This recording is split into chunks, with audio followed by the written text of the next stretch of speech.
kan ada 1 orang alumni 9 alumni Niners. Oke.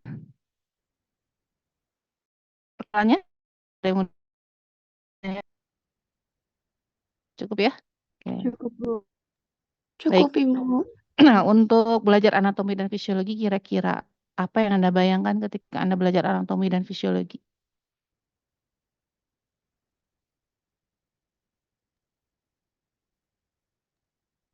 Sistem reproduksi, Ibu.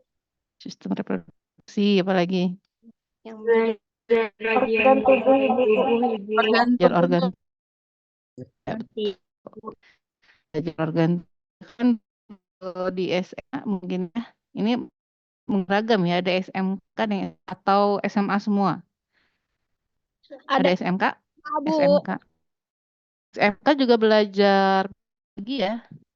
Belajar Bu di semester 1 kalau nggak salah. Di semester 1 kesananya nggak belajar biologi sama sekali. Untuk kalau saya sendiri waktu kelas 11 sama 12-nya udah masuk ke jurusan gitu Ibu. Oh, jadi nggak jurusan apa memang? Kebetulan farmasi Ibu. Oh, farmasi. Jadi banyak ke kimia ya? Lebih ke kimianya Ibu. Kimia. Mungkin kalau belajar ke fisiologi, ekonomi yang berkaitan dengan itu, kayak gitunya ya. Iya Ibu. Metabolisme mungkin gitu kan? Iya Ibu. Ya, apa-apa. Kalau memang misalnya istilah yang oh ini yang lain udah bisa, yang kamu nggak bisa, atau yang lain ada yang belum apa namanya familiar, nanti Anda bisa discovery sendiri ya, maksudnya bisa mengejar dulu kalau ada yang kurang dipahami atau istilah-istilahnya yang tidak familiar ya. Nah, sebetulnya memang gini, di mata kuliah anatomi dan fisiologi juga Anda banyak istilah-istilah yang mungkin kalau dulu di SMA sekian banyak gitu ya istilah-istilah biologinya, nah di sini makin banyak lagi gitu ya. Nah, makanya di mata kuliah fisiologi banyak keterangan di istilah-istilah tersebut gitu ya. Kalau nih kemarin di anatomi fisiologi darah ada yang kesulitan memahami nggak?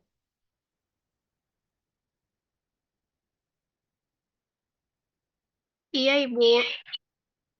Yang paling sulit apanya di anatomi fisiologi darah tuh? Ngapalinnya?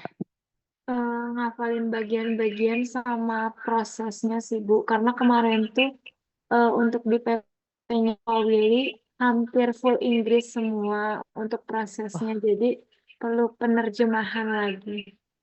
oke. Ya, aduh, itu memang bahasa Inggris semua. Bukan karena apa ya, gini. Anda baca buku textbook ya. Nah, buku textbook untuk anak fisiologi karena ini adalah ilmunya adalah medis gitu ya. Itu istilah yang digunakan itu memang istilah-istilah yang universal. Universal itu dipakai di seluruh dunia sama gitu ya.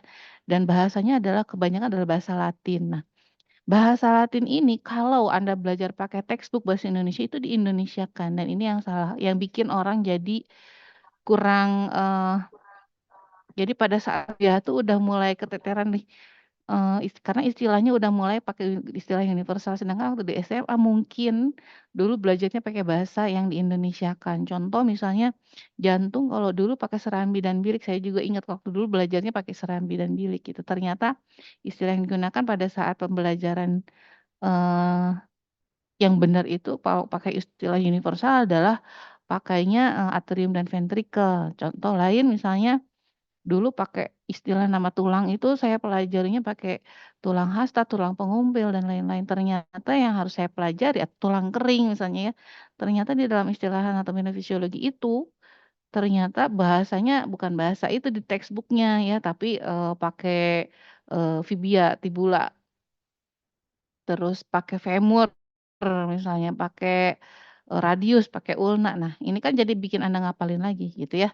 Nah, oleh karena itu di awal ini saya jelaskan konsep-konsep dalam anatomi dan fisiologi yang harus Anda ingat. Memang terminologinya banyak yang harus Anda pelajari gitu ya. Cara mudah untuk mempelajari terminologi anatomi itu gimana? Pakailah dalam kehidupan sehari-hari gitu ya, mulai dipakai dalam kehidupan sehari-hari gitu. Jadi untuk mempermudah Anda mengingat gitu ya. Oke, tapi harus Anda ingat dulu bahwa anatomi dan fisiologi walaupun banyak yang harus dihafal, insya Allah ini bisa dipelajari gitu ya. Oke. Jadi yang akan kita pelajari atau kita bahas hari ini yang pertama definisinya dulu, istilah anatomi dan fisiologi gitu ya, apa saja bagian untuk istilah bagian menunjuk arah misalnya ya, bagian tubuh manusia, bagaimana membagi tubuh manusia gitu ya, atau daerah wilayah, daerah regio tubuh misalnya, dibagi menjadi beberapa regio untuk mempermudah. Kemudian apa yang disebut dengan rongga tubuh atau body cavity gitu ya, apa dengan komponen, kemudian komponen dan komposisi tubuh manusia, kemudian struktur dan fungsi sel, jaringan dasar tubuh dan sistem organ. Ini kalau keburu nanti kita belajar transport membran untuk sel ya. Oke. Nah, pertama dulu. Jadi kalau Anda belajar eh, anatomi dan fisiologi, sorry ini yang salah mungkin, anatomi, istilah anatomi tadi. Stop share. Jadi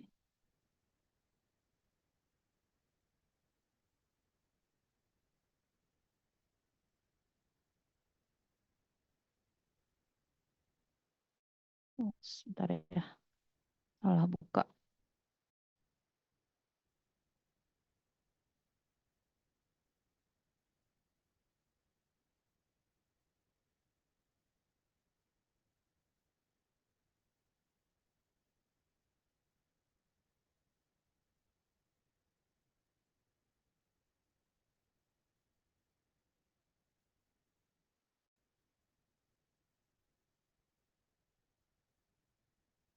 Oke.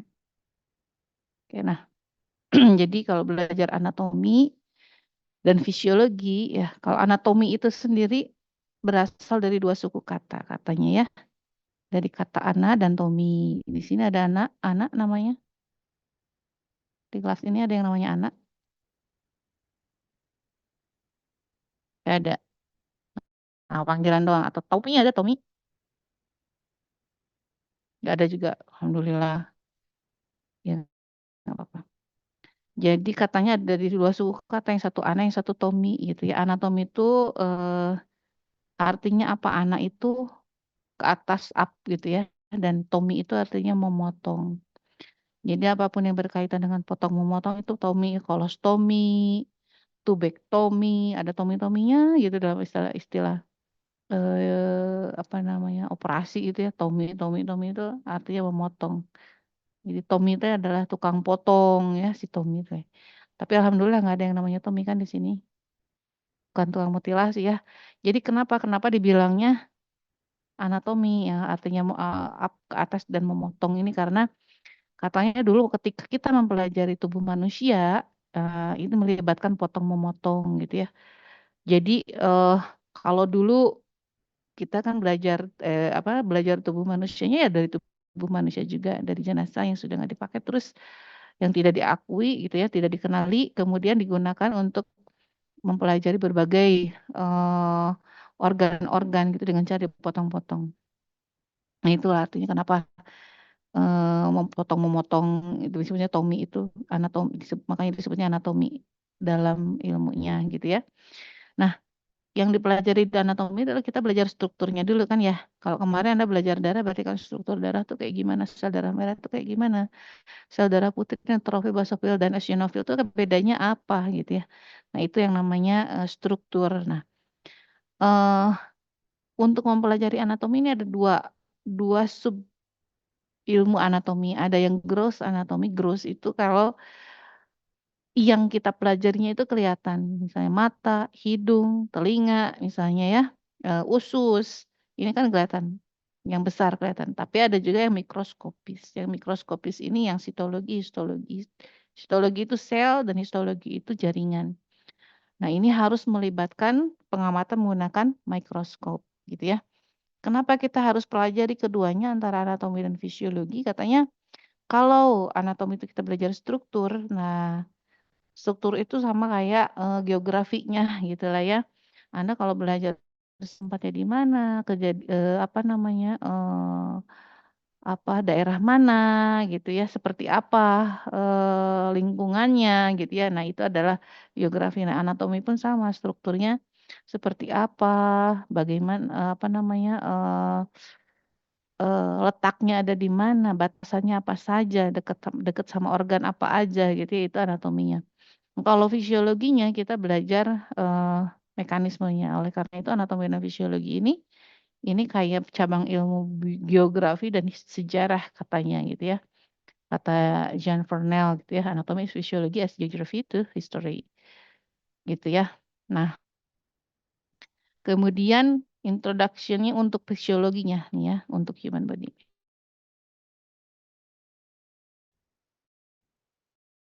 Baik. Nah, untuk fisiologi mah apa gitu? Fisiologi dari fisik gitu, and ology ya, ilmu yang mempelajari fungsi dari tubuhnya. Bagaimana tubuh beregulasi. Ini Anda bisa mendengarkan saya habis makan siang tadi mungkin ya. Makan siang, terus tubuh Anda mungkin kalau makan siang ada asupan glukosa, kadar glukosa di dalam darahnya sedikit tinggi karena ada asupan glukosa dan sudah mulai di metabolisme gitu ya. Kalau glukosa tinggi ke dalam darah keluarlah insulin. Insulin ini nanti akan mengubah glukosa menjadi glikogen gitu ya. Nah, tubuh Anda tuh sedang meregulasi fungsinya. Ini kadar glukosanya tinggi saya masukin nih. Saya simpan untuk cadangan untuk nanti aja nih. Jangan sampai kadar glukosanya tinggi di dalam darah gitu ta. Nah, ini diregulasi tubuh Anda itu gitu ya. Bagaimana Anda bernafas sekarang dengan pola pernafasan yang normal sekitar mungkin 22 kali per menit atau denyut sampai dengan 80 atau 90 kali per menit. Nah, ini tubuh kita meregulasi. Denyut jantung Anda normal, kemudian memompa darah ke otak karena Anda berpikir lebih banyak, glukosanya juga dipakai untuk Anda berpikir, mendengarkan, atau belajar gitu ya. Nah, ini tubuh kita diregulasi. Nah, ketika tubuh kita terregulasi dengan baik, gitu, well regulate namanya, gitu, itu adalah kondisi ketika tubuh kita dalam keadaan yang homeostasis. Nah, bagaimana tubuh kita mengatur itu semua ini melalui dua jalur komunikasi. Ya, jadi tubuh kita tuh ngatur nih keluar insulin gitu ya, nih keluar ini butuh insulin, ini butuh apa, cepat dan secara lambat. Kalau secara cepat, contoh, ketika Anda nih lagi ngedengerin saya, tiba-tiba ngedenger ada ledakan doar gitu ya, terus Anda mobilisasi tubuh Anda bergerak dengan spontan gitu ya. Atau misalnya eh, pada saat Anda berjalan ke kampus terus tiba-tiba ada klakson kenceng terus Anda harus loncat segera menjauh dari sumber bahaya atau sumber suara gitu karena itu tubuh mobilisasi dari ancaman yang ada dari luar. Itu bagaimana tubuh Anda bisa mobilisasi dengan cepat itu dengan jalur komunikasi melalui sistem syaraf. Nah, sedangkan melalui sistem endokrin ini sepersekian detik gitu keluarnya. Tapi seperti ketika Anda duduk di sini, ya, terus Anda nih glukosanya tinggal makan siang tadi ya, karena terlalu banyak makannya, terus eh, kadar glukosa tinggi, terus insulin keluar nih, insulin keluar untuk mempertahankan kadar glukosa normal. Nah, ini melalui sistem endokrin namanya, dengan sistem dengan mengeluarkan hormon gitu. Nah, itu adalah bagaimana tubuh kita meregulasi. Ini intinya apa yang kita pelajari di setiap organ, di sistem organ, semua organ bekerja sama untuk meregulasi tubuh Anda bekerja dengan baik. Di dalam mata kuliah anatomi dan fisiologi, dan inilah yang kita pelajari ya gitu. Sampai situ dulu ada yang mau ditanyakan? Bisa dipahami? Bisa, Bu. Boleh. Nah, istilah ya mungkin Anda sudah pernah dengar atau sudah pernah baca tentang istilah-istilah ini. Oke, ya. Nah, di sini nanti Anda akan mendemonstrasikan. Kalau sekarang ini nanti kita saya revisi. Learning object-nya nggak sampai mendemonstrasikan karena hanya T aja ya, nggak ada praktiknya. Jadi mungkin Anda mempelajari bagaimana posisi anatomis, bagaimana menggunakan istilah arah ya untuk menunjukkan arah di dalam anatomi tubuh, kemudian menunjuk istilah-istilah regio atau bagian-bagian dari tubuh, membedakan bagian-bagian tersebut gitu ya istilahnya. Oke, nah untuk anatomi ya. Jadi ketika kita mempelajari anatomi tubuh gitu ya, kita akan mempelajari struktur, ini ada yang namanya istilah posisi anatomis. Posisi anatomis itu apa? Posisi anatomis itu ketika posisinya seperti ini menghadap ke depan, telapak tangannya dibuka ke atas ya, kakinya juga menghadap ke depan. Menceng-menceng. Enggak ya? Jadi kalau dulu misalnya nih mahasiswa kedokteran nih ada jenazah autopsi, mau diotopsi, itu disimpan di meja otopsi itu dalam posisi seperti ini. Posisinya posisi anatomis ya. Terlentang, tangannya terbuka ke atas gitu ya. Atau kalian pernah, kalau yang suka sering nonton film misteri, bukan misteri ya, detektif-detektif yang otopsi itu, contoh film apa, Bones, apalagi Body of Proof, itu kalau nggak salah ya. Nah, kalau Anda senang-senang film kayak gitu kan biasanya otopsi. Nah, posisinya kan seperti ini ya, posisi si jenazahnya itu ketika akan diotopsi ya. Ini posisi anatomis. Dia menghadap depan. Nah, ketika menghadap ke depan, nih saya menghadap ke depan nih matanya kelihatan ya, mukanya kelihatan ke kalian ya. Ini posisi yang disebut adalah posisi anterior, tampak depan maksudnya. Tampak depan itu disebutnya posisi anterior. Jadi kalau anterior itu yang kelihatan apa aja? Anterior yang kelihatan apa aja? Wajah Ibu, wajah Ibu, wajah dan Wajah, telapak tangan. dada, perut, gitu ya, lutut, gitu ya. Nah, sedangkan kalau nengok ke belakang balik, nah ini namanya adalah posisi posterior. Ini posisi posterior namanya yang kelihatan belakang kepala, trapezius misalnya ya, Gastrocnemius dorsi. Ini ngadep ke belakang pokoknya.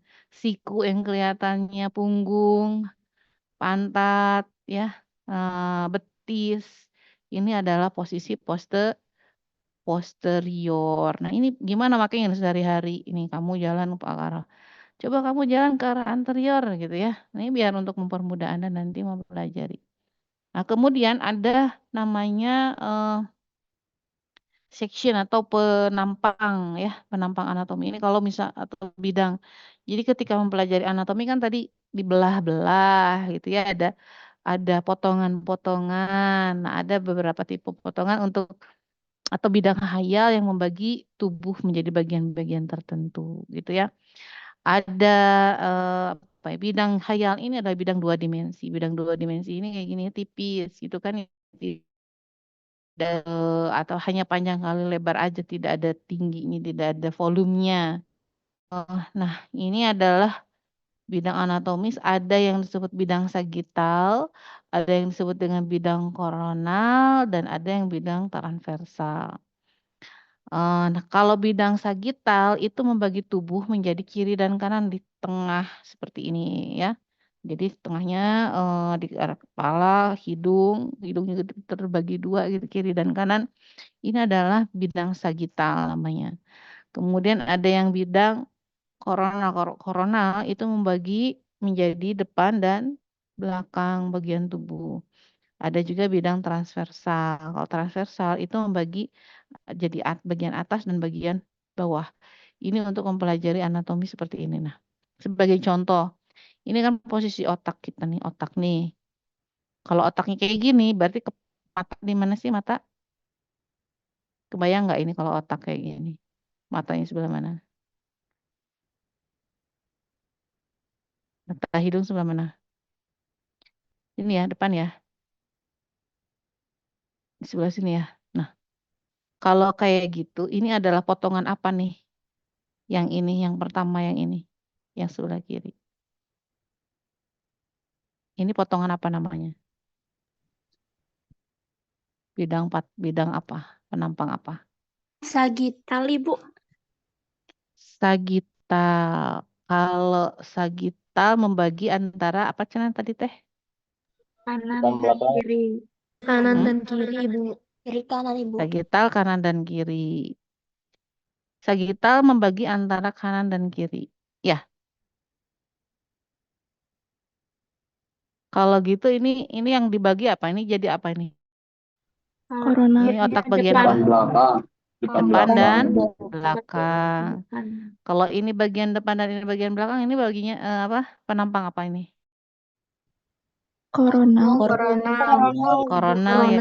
Nah, kayak gitu. Jadi kalau misalnya koronal itu membagi depan dan belakang. Kalau yang ini Transversal. transversal ya, karena kita bagi jadi atas dan bawah. Semua organ sama. Kalau misalnya ginjal ada ginjal gitu ya, ada ginjal. Ginjal itu kan kayak kacang ini ya. Nah, kalau kita bagi seperti ini, atas dan bawah berarti adalah Transversal. nah, berarti ya sama gitu ya. Ini berlaku untuk semua organ, semua bagian. Kalau kita lakukan insisi atau apa pemotongan. Oke. Oh, terus dihapus. Kemudian ada tadi baru anterior dan posterior ya.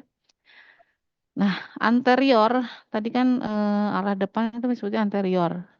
Yang kelihatan hidung, mulut, perut, dada itu ya, ini anterior.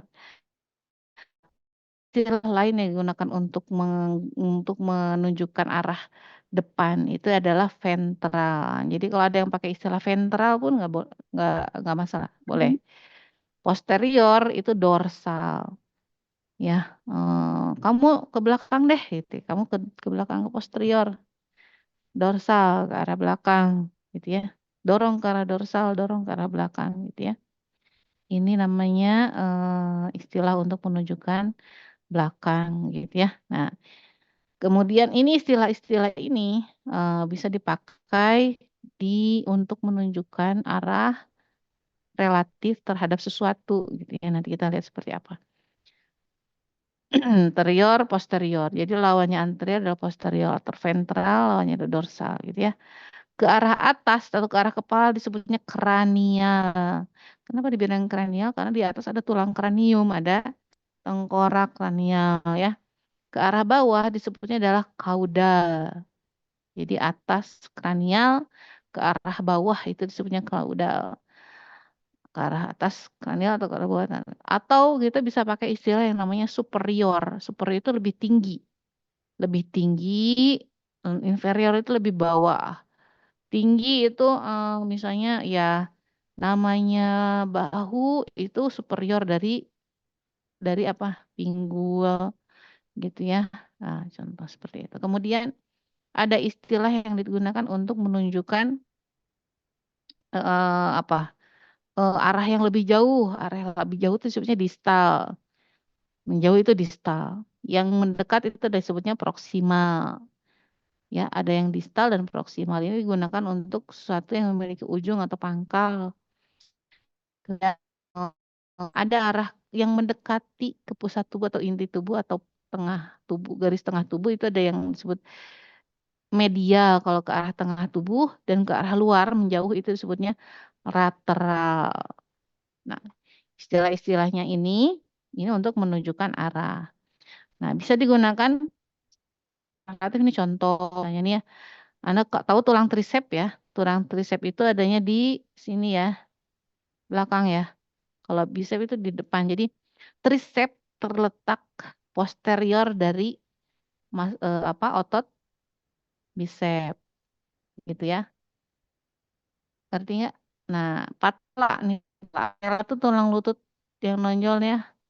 Patella berada di anterior lebih depan daripada femur nih. Kalau dilihat kan memang gini ya. Patella itu lebih depan daripada femur.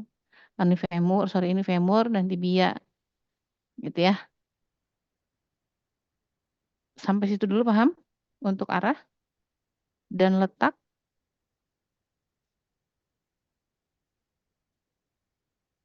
Oke. Banyak. Nah, yang harus dihafalin kita pelan-pelan aja. Oke. Nanti Anda belajar bisa pelan-pelan. Oke. Contoh nih, umbilikus terletak inferior dari sternum. Umbilikus itu pusar terletak atau udel ya terletak inferior. Inferior itu lebih rendah daripada sternum. Sternum itu tulang dada, ya betul kan? Udel Anda terletak lebih rendah dari dada, gitu ya. Nah, contoh ini untuk proksimal dan distal. Nah, ini proksimal dan distal ini digunakan untuk struktur yang memiliki awal dan akhir, gitu ya. Nah, kalau yang punya awal dan akhir nih kayak contoh nih lengan gitu ya. Nah, yang tadi yang distal tuh yang dekat yang jauh. Distal tuh yang dekat atau yang jauh? Jauh dekat. Jauh, Ibu. Yang jauh ya. Jauh, Nah, jadi Ibu. kalau gitu Jauh. si bahu atau tulang bahu itu lebih proksimal dibandingkan pergelangan tangan kan gitu ya. Hmm. Proksimal karena dekat. Tapi kalau saya pakainya pergelangan tangan sebagai patokannya berarti pergelangan tangan terletak lebih distal daripada bahu gitu ya. Nah, ada juga yang namanya superficial. Superficial dan tip. Superficial itu kalau lebih permukaan ya. Nah, bisa dibilang kalau kulit itu lebih superficial daripada otot. Otot lebih superficial daripada tulang ya. Bisa kalau dibalik, otot itu lebih deep daripada kulit gitu ya. Contoh.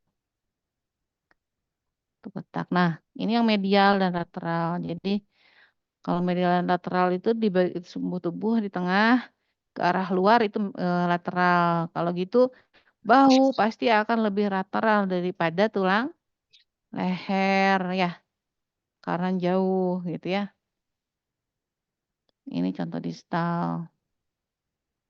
Ini kalau kita lihat ini posisi-posisinya ini esofagus. Kalau dibilang ini trachea titik-titik-titik lebih lebih titik-titik-titik dibandingkan dengan misalnya dengan jantung apa?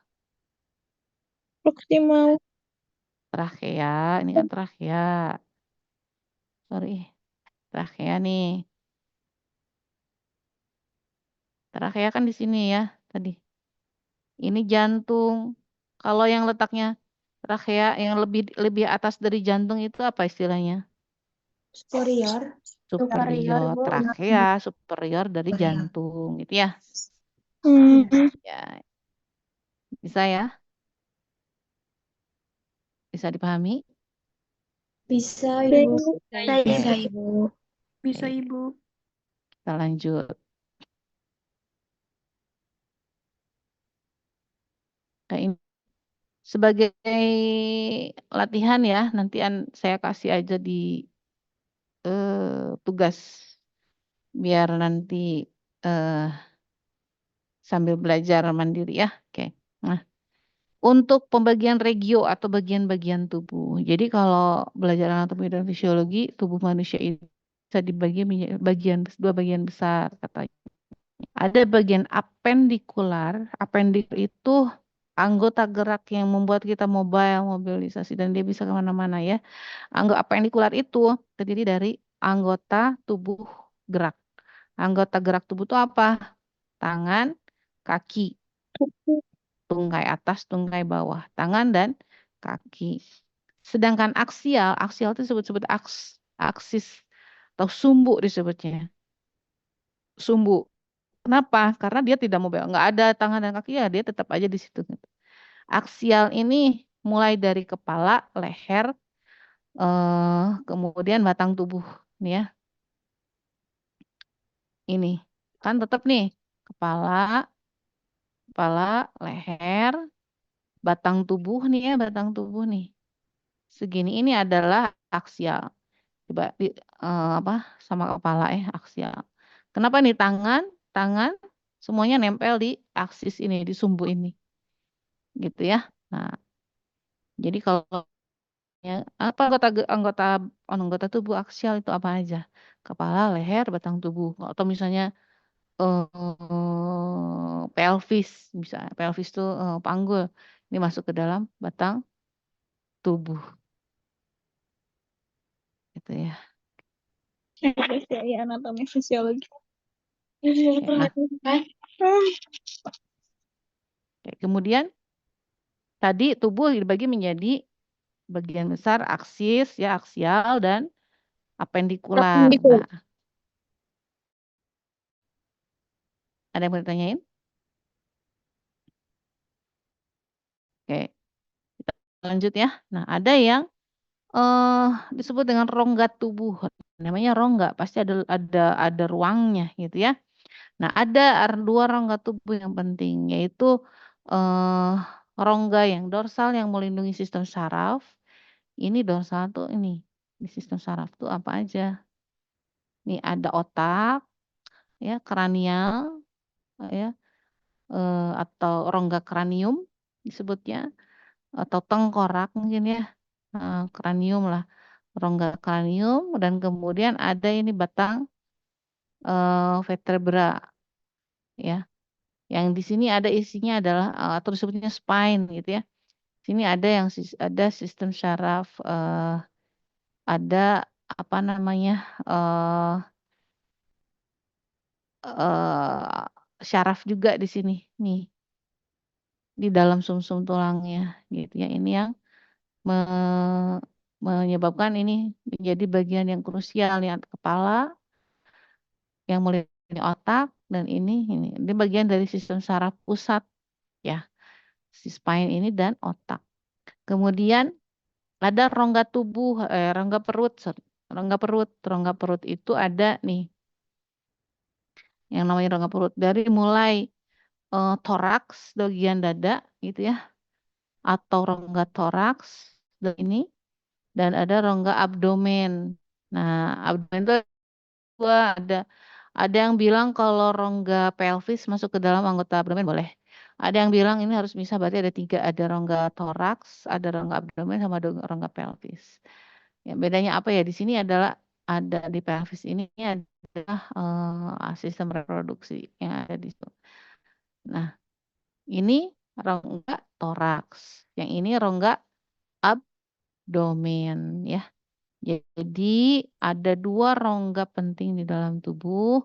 Ada rongga dorsal yang melindungi sistem saraf, dan ada rongga ventral atau rongga perut. Rongga ventral ini terdiri dari rongga dada dan rongga abdomen.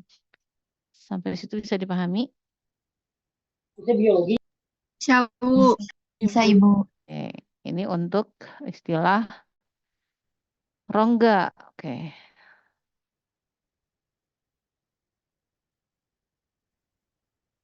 Nah, di dalam rongga tubuh gitu ya. Nah, rongga tubuh itu di dalamnya organ-organ. Nah, untuk ke organ tersebut kita punya banyak pelindung untuk organ penting ya, semua organ tubuh di dalam rongga tersebut gitu. Nah, lapisan-lapisan yang melindunginya adalah ada eh apa ada suatu membran yang disebut membran serosa yang terdiri dari ada lapisan parietal dan ada lapisan visceral. Di antara keduanya ada yang disebut rongga kavitas rongga serosanya gitu ya. Nah, jadi ini lapisannya. Ada misalnya contoh contoh ini di jantung ya, perikardium ini ada lapisan parietalnya, ada yang berlapisan yang bagian yang paling luar yang ketemu dengan apa namanya otot mungkin atau tulang gitu yang paling luarnya ini yang parietal perikardiumnya ini. Kemudian ada yang visceral, visceral itu yang paling yang dalamnya, bagian dalamnya yang benar-benar ketemu dengan otot jantungnya. Di antaranya yang saat ini menghasilkan suatu pelumas agar ketika jantung berkontraksi itu ya terjadi gesekan yang mencegah terjadinya gesekan. Nah, kalau Anda kan kebayang kalau tanya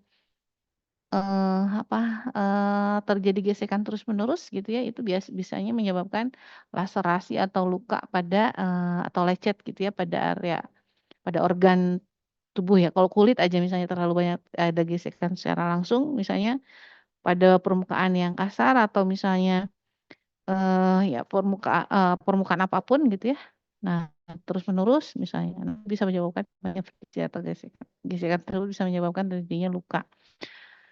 Nah, ini yang dicegah dengan adanya lapisan-lapisan ini, gitu ya. Ada lapisan parietal dan lapisan visceral. Pariet ini yang bagian permukaannya, bagian luarnya. Visceralnya eh bagian dalamnya. Contoh lagi nih. Ini parietal untuk parietal pleura ini di paru-paru. Kemudian ini bagian dalamnya ini visceralnya. Gitu ya. Yang langsung ke organnya itu visceral.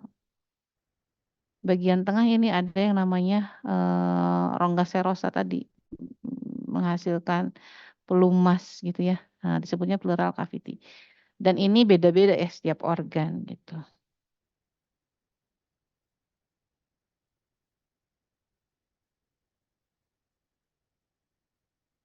Nah, ini kalau di abdomen atau di peritoneum ini juga sama ada lapisan parietal peritoneum dan lapisan visceralnya. Oke, itu bagian untuk organ tubuh bagian dalam itu pasti ada. Jadi kalau misalnya Anda ngelihat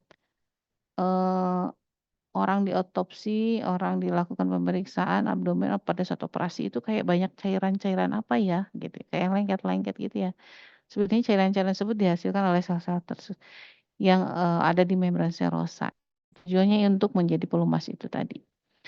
Nah, kemudian untuk pembagian regio ya. Nah, untuk abdomen, perut gitu ya. Untuk mempermudah dokter mendiagnosis melakukan pemeriksaan biasanya dibagi menjadi berapa kuadran. Ada kuadran kanan atas, right upper quadrant. Kalau ini dibagi menjadi 4 kuadran, yang ini dibagi menjadi 9 kuadran.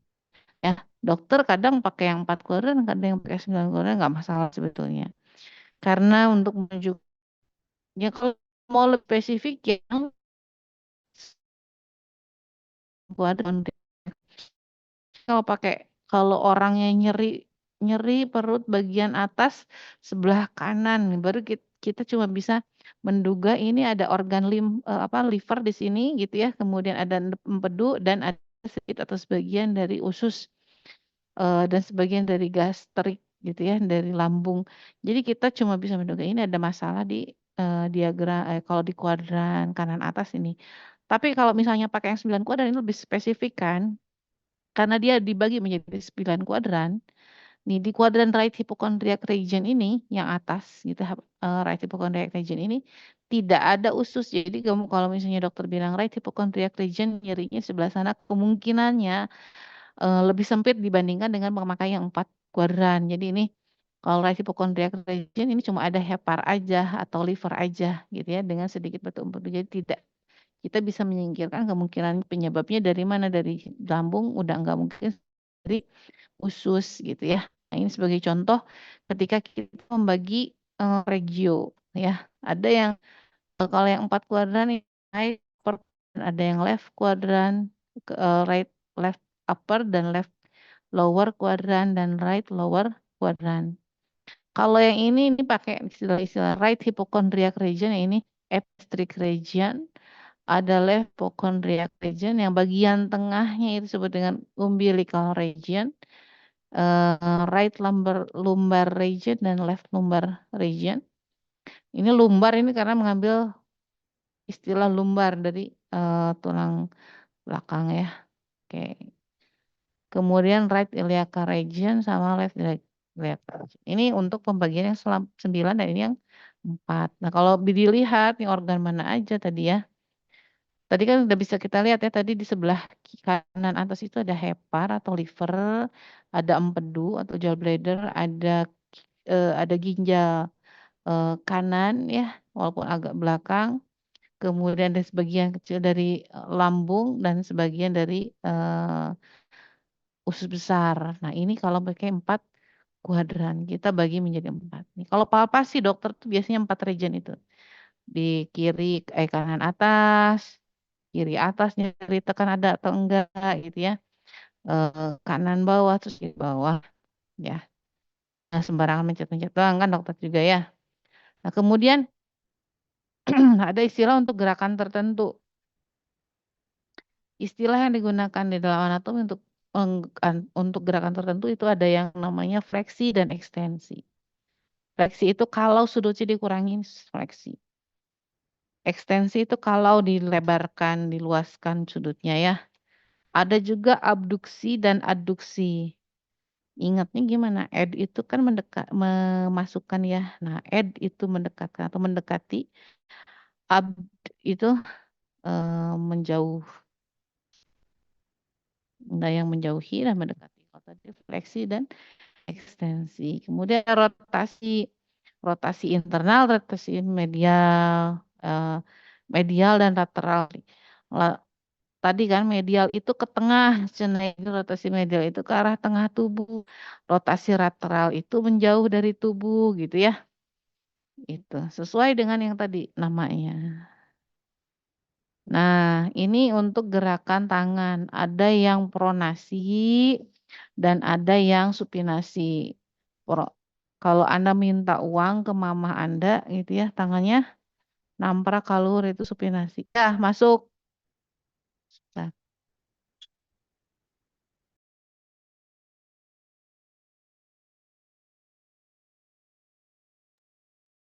oke. Nah, seperti ini ya. Nah, ada yang pronasi dan supinasi. Ya, supinasi namprak, pronasi tengkurap gitu ya. Kemudian ada depresi dan elevasi itu negatif.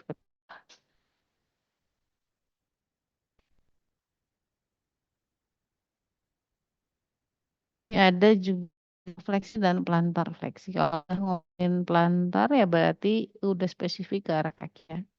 Karena kalau tapak tangan itu namanya tarsal. Nah, dorsal fleksi ini gerakan pada pergelangan tangan dan kaki. Pergelangan kaki. Kemudian inversi dan eversi, inversi ke arah eversi.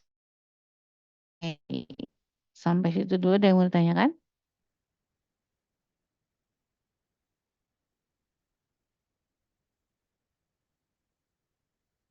Gitu.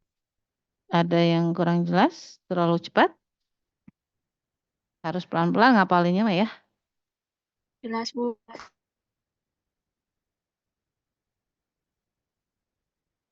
Aduh, bentar ya.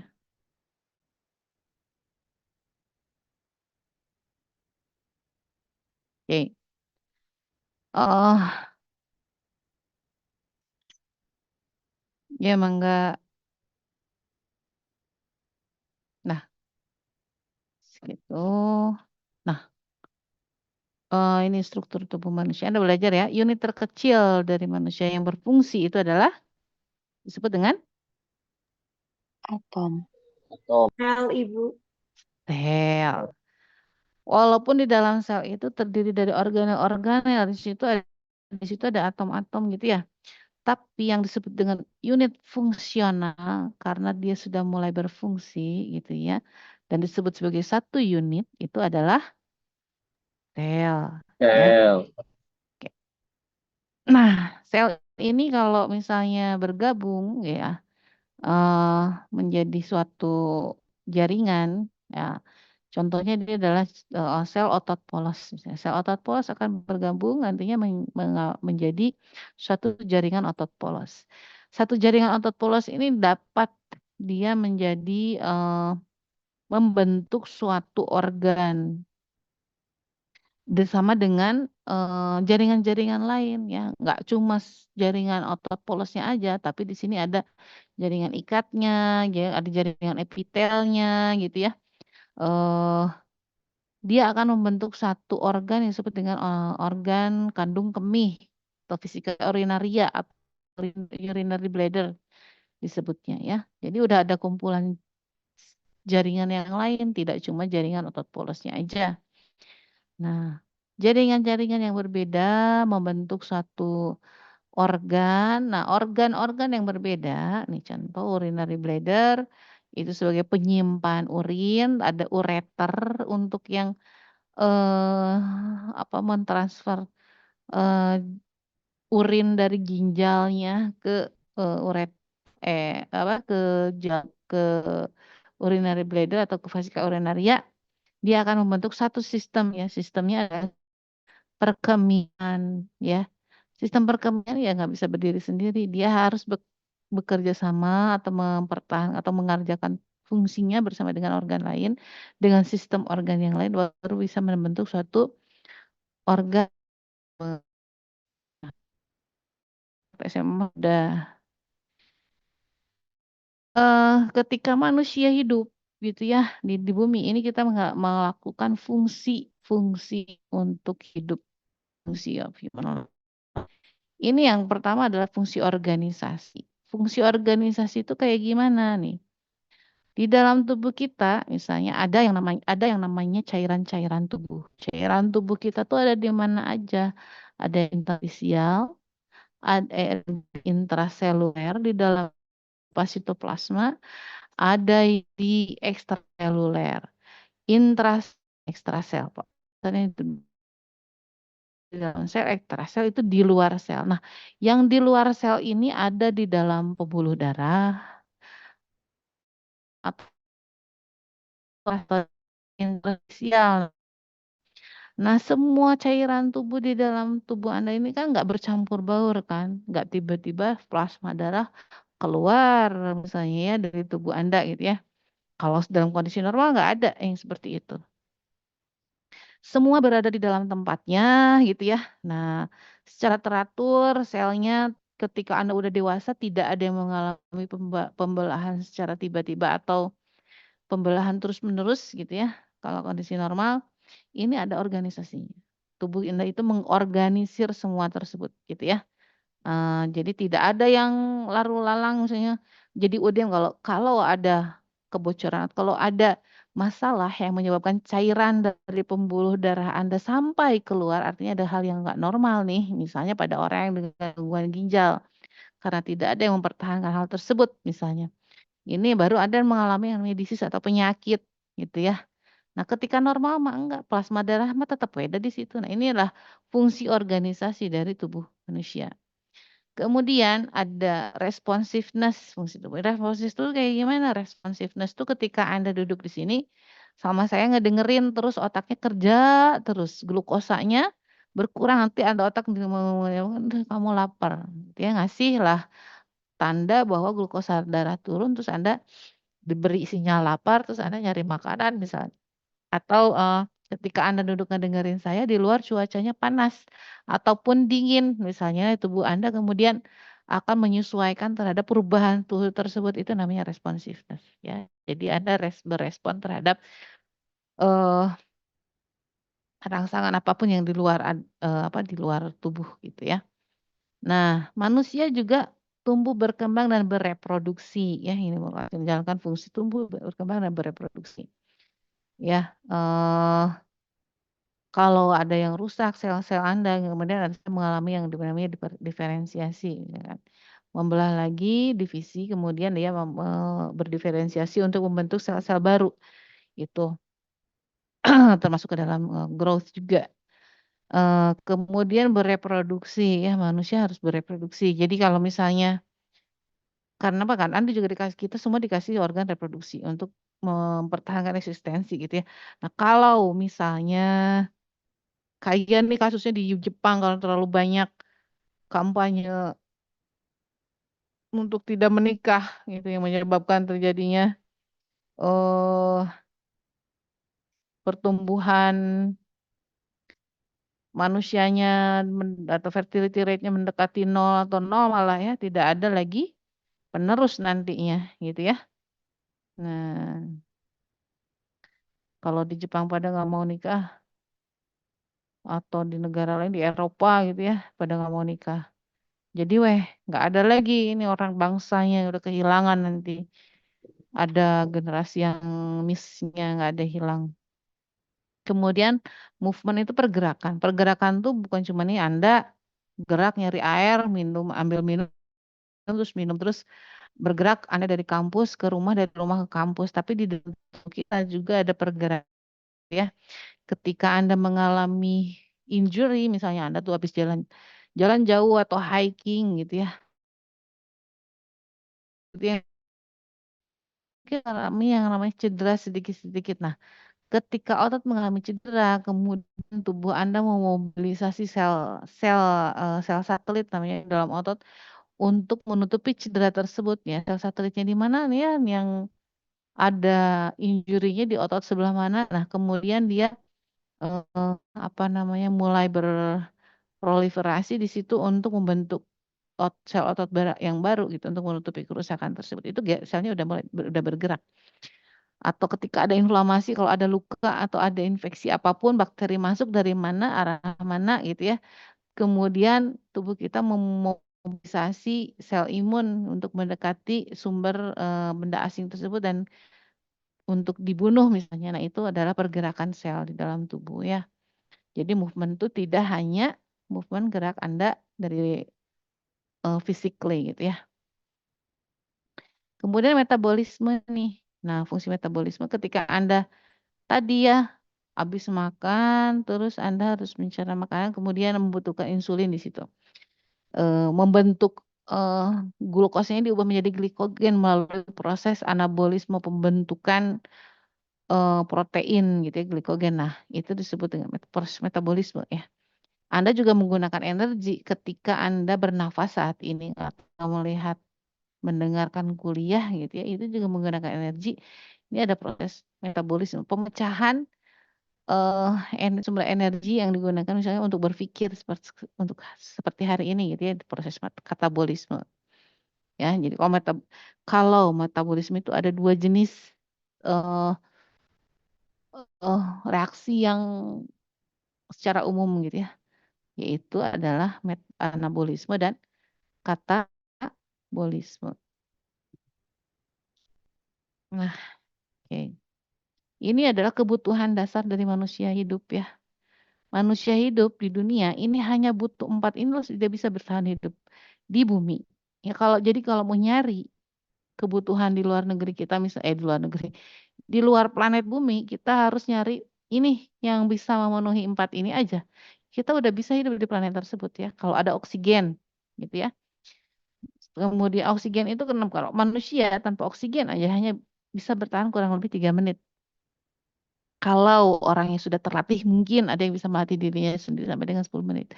Walaupun jarang gitu ya. Saya nggak tahu rekornya berapa yang tanpa menahan napas. Nah, manusia hanya bisa sebentar tanpa oksigen gitu. Jadi yang utama yang pertama ketika dicari untuk mencari yang mirip dengan bumi itu adalah oksigen, kemudian nutrisi.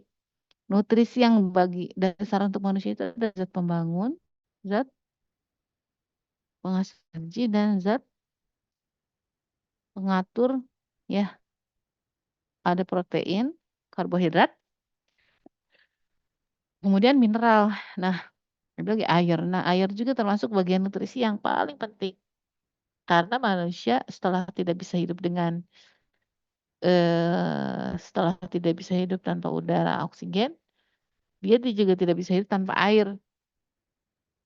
Kalau air nggak ada, ion hidrogen dalam kitanya berkurang, terjadi acidosis. Nah, seluruh tubuh akan mengalami yang namanya gangguan gitu ya, karena terjadi acidosis.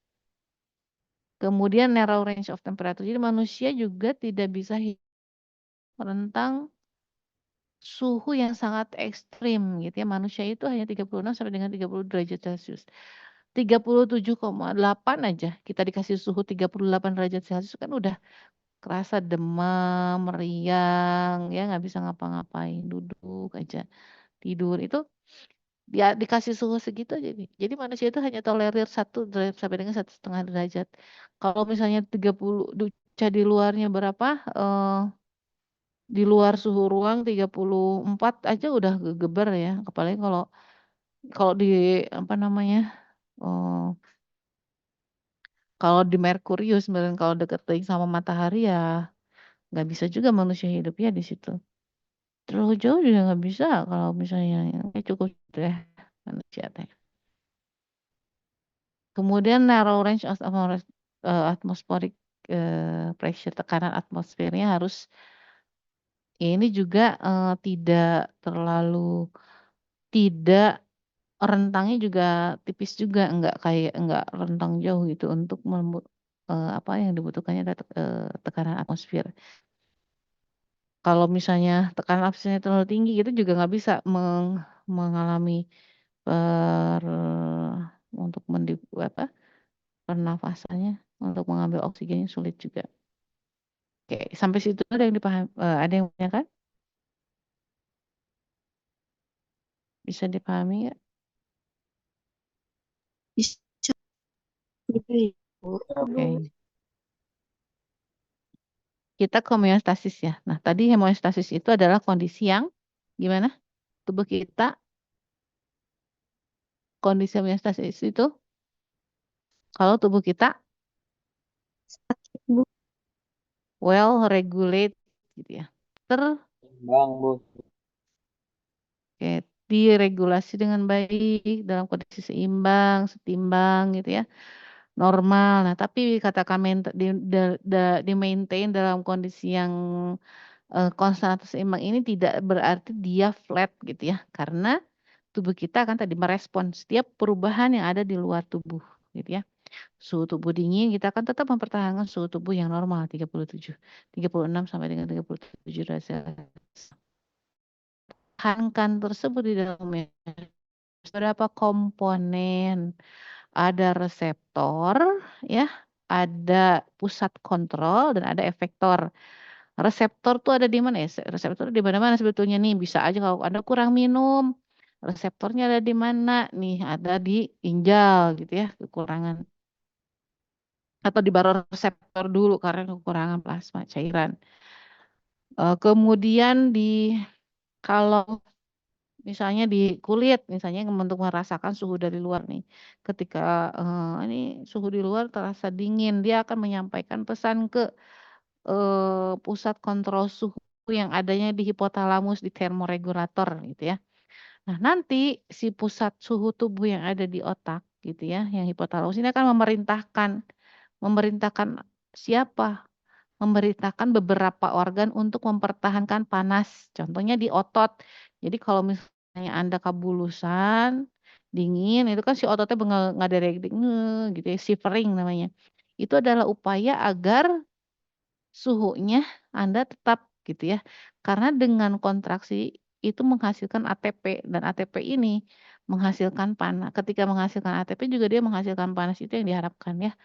Sok ayah kan misalnya yang ada sok ayah kabulusan kalau misalnya berenang terlalu lama ngedregnya tuh nggak terkontrol gitu, gitu tiba-tiba ya.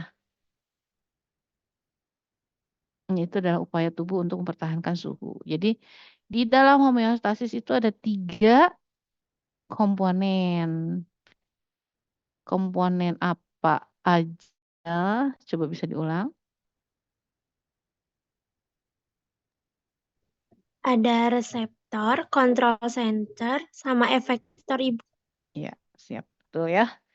Ada reseptor, ada pusat kontrol dan efektornya. Ya, oke. Makasih ya. Oke. Hah,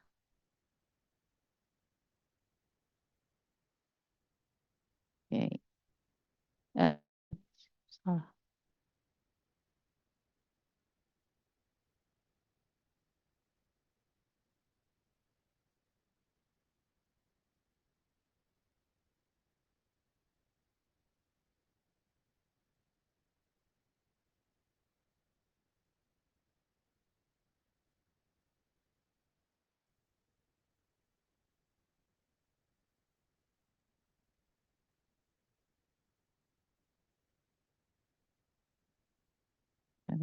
Hmm. Hmm. Udah. Untuk homeostasis ada yang mau ditanyakan? Cukup? Sedikit lagi tentang komposisi tubuh ya. Uh. Nah, kompartemen di dalam tubuh. Ah, tadi dijelasin sekilas bahwa tubuh manusia ini terdiri dari ada beberapa komponen ya. Kalau tadi mah cairan di dalam tubuh. Nah, kalau komposisi tubuh manusia nih, manusia itu katanya 45%-nya itu terdiri dari otot gitu ya. Nah, dan ini beda laki-laki dan perempuan. Otot pada laki-laki memang secara persentasenya memang lebih banyak daripada perempuan. Kemudian ada yang disebut dengan essential fat atau lemak esensial. Lemak esensial itu ada di mana ya? Lemak esensial itu misalnya di sumsum tulang itu juga ada lemak esensial. Kemudian di apalagi hormon itu juga masuk ke dalam lemak esensial karena ada beberapa hormon yang terbuat dari lemak. Nah, ini kalau pada perempuan ada 12%, pada laki-laki 3%. Jadi memang komposisi otot pada laki-laki dan rasio antara lemak dan otot antara laki-laki dan perempuan memang berbeda gitu ya. Ada juga yang storage fat gitu atau lemak simpanan yang bikin perutnya gede itu apa? Jadi non essential fatnya ini yang storage-nya ini. Kemudian 15% tulang ya. Kepada perempuan 12% tulang dan ada 25% untuk organ-organ lain. Bisa dilihat lagi. Nah, ini tadi bahwa komposisi cairan dalam tubuh manusia itu sepertiganya gitu ya, adanya di dalam sel. Makanya disebut intrasel karena ada di dalam sel. Nah, yang di dalam sel ini yang tadi kita bahwa semua organ itu pasti ada selnya. Sel otak ada, sel epitel mata, ada sel mukosa ada, apa namanya? Semuanya ada selnya. Jadi makanya memang tubuh kita ini, cairan dalam tubuh kita ini 2/3-nya ada di dalam sel.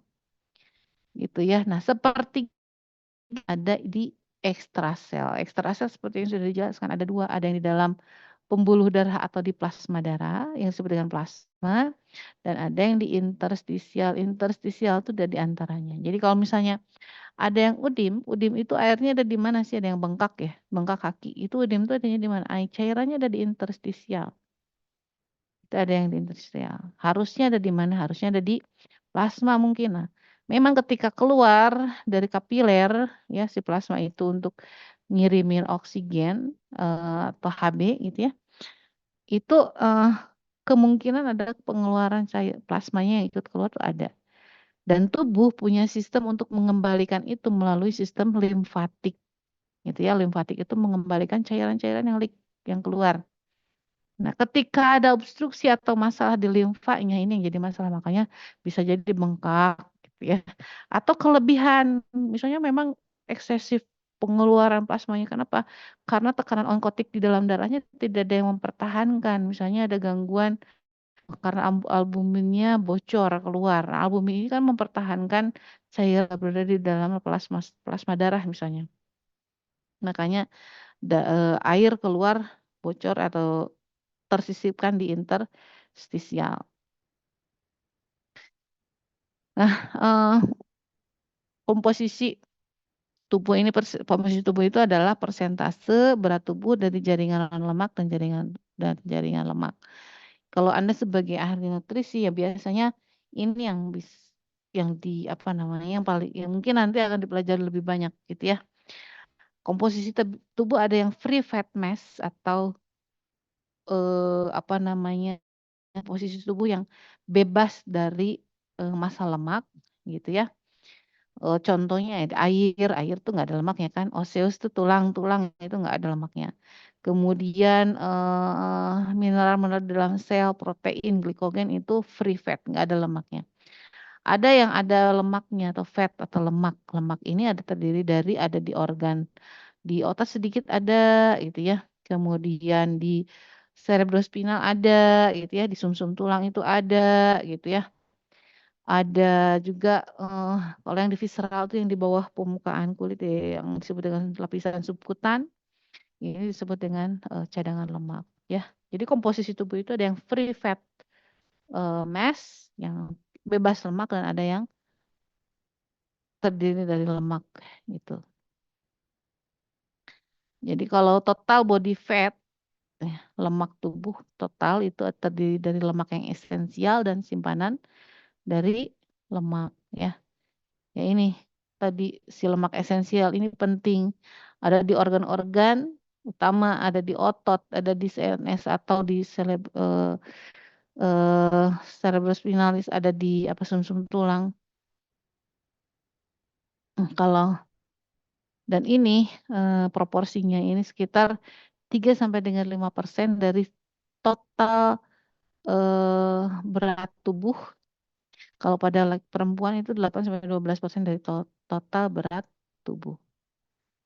Nah, ini simpanan lemak. Nah, ini bisa terjadi di bawah nih, di adiposa namanya ya, di bagian subkutan lemak namanya. Oke. Ini yang terjadi resiko lemak tubuhnya terlalu banyak sekali komplikasinya, bisa penyakit kardiovaskuler, hipertensi, diabetes, kan semua penyakit sindroma metabolik bisa terjadi karena kelebihan lemak. Apa saja yang bisa mempertahankan atau mempengaruhi komposisi tubuh manusia? Ada dari jenis kelamin ini karena ada beberapa hormon tertentu yang cenderung mengumpulkan atau mengkumulatifkan lemak gitu ya. Dan usia juga mempengaruhi komposisi tubuh ya, terjadinya penurunan free fat mass dan meningkatan fatnya, lemaknya.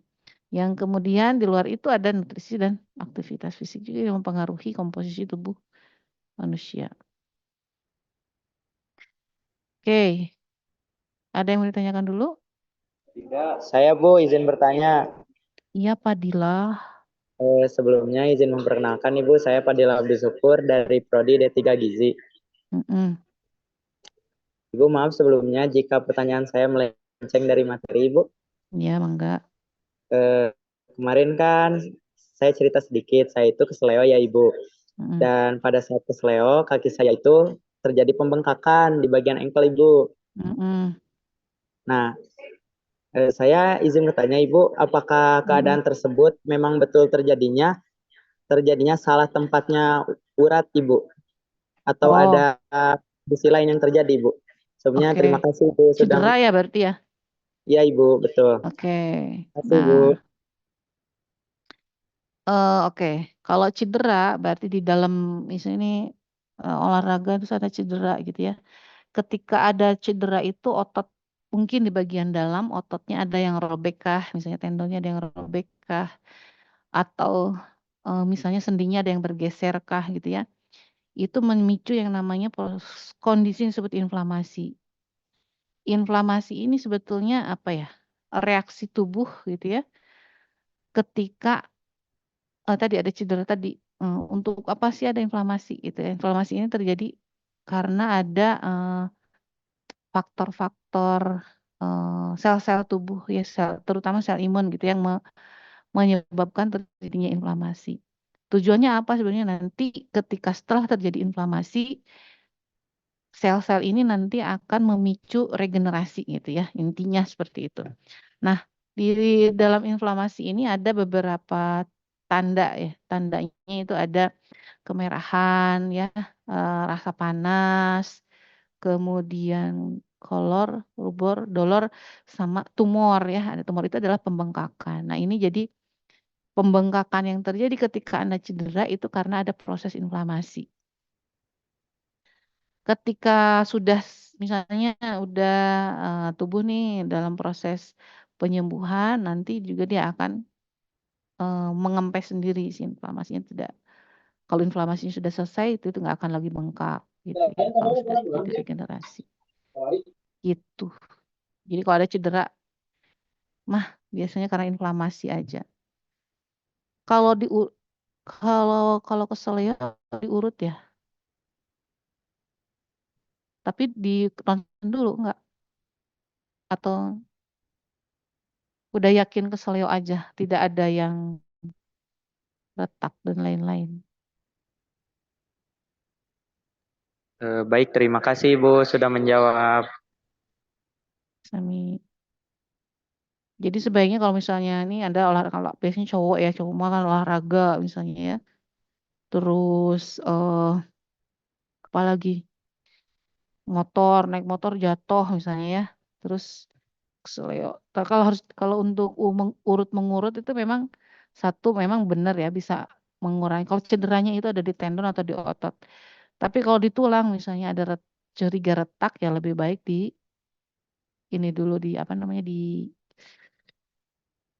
hmm, diperiksa dulu di ronsen dulu.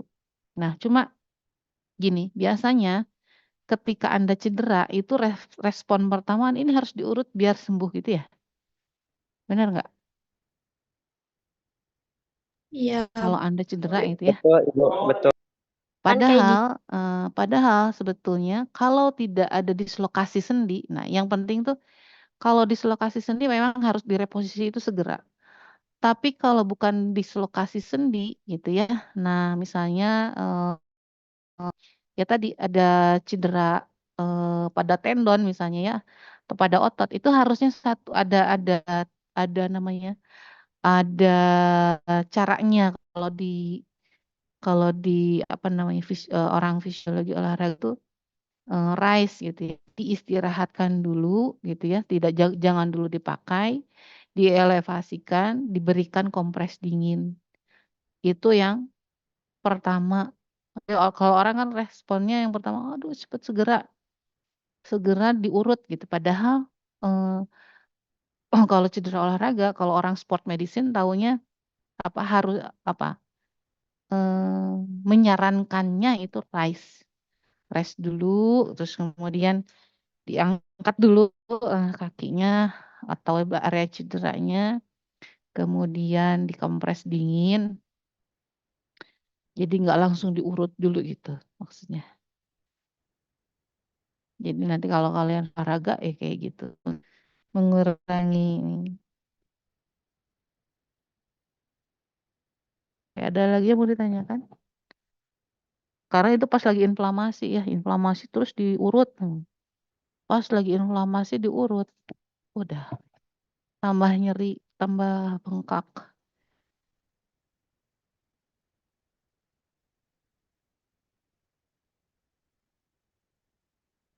Ada lagi yang mau ditanyakan? Ibu, Yap. nah aku izin bertanya, kenapa jumlah lemak non esensial dan lemak esensial pada perempuan itu lebih banyak daripada laki-laki gitu, Bu? Oh ya baik. Apakah ada hubungannya dengan eh bisa kehamilan gitu atau bagaimana? Dengan kehamilan ya baik. Ya. Terima kasih bagus pertanyaannya ya. Jadi ini di dalam tubuh perempuan atau sebenarnya tubuh manusia eh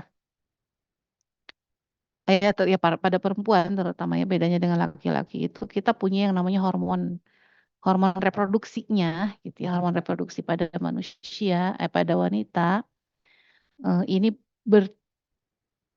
sifatnya gitu ya, sifatnya dia itu adalah mengumpulkan cadangan lemak. Tujuannya apa ya? Tadi betul salah satunya diantaranya untuk mempersiapkan eh apa namanya? Mempersiapkan kehamilan gitu ya sebagai bantalan.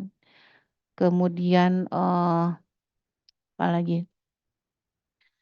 Eh Kenapa yang esensialnya juga banyak ya? Karena memang hormon steroid atau hormon yang ada di perempuan itu lebih banyak juga. Kalau per laki-laki itu contoh testosteron gitu ya.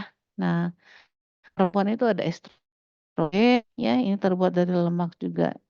Sama progesteron itu juga sama dari lemak juga gitu ya. Jadi esensial pasti lebih banyak juga pada perempuan gitu ya.